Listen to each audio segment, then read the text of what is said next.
Yeah, I think we've lost some really good people, and every time it does hurt. It does. Whereas Paul and Mayo was a big loss. Just a couple have just left, and that's a big loss. And they've left well. Some people leave badly.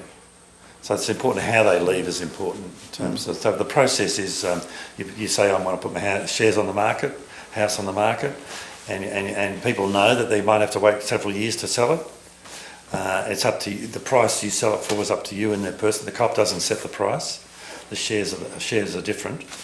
That's controlled by the co-op, but the house is up to you. So there's some increase in value. The house prices have gone up, but it can take some time to sell, as Chelsea mentioned. So that's part of what it takes time to join. It takes time to leave. So don't make that light decision. You want to, and we want that. We want people to commit to being here, but we don't want them to be locked in here either.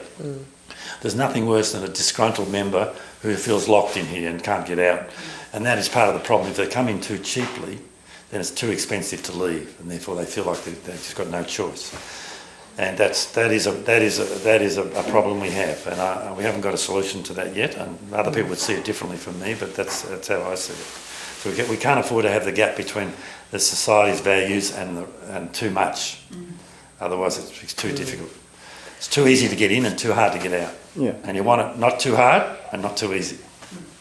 It's interesting because people leave for many reasons. Some people have left to go to nursing homes. There's quite a few of those people, and they still love the place and they still come and get involved. We've got Joan.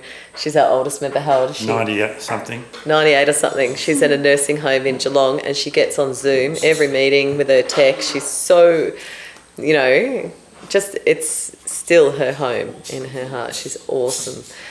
And and then some people leave because they're pissed off. But what I notice happening before that is, like usually always happens anywhere somewhere's trying to extract themselves, is they start maybe projecting blame for things about other things, trying to kind of disconnect themselves, I guess, long before that happens. And I think that's when it's really quite hard and painful, especially because it does take time to rent someone's house because of the process, or to sell their house. So having those people without an easier exit is a bit challenging, and something I think we could have to work on, how that can look.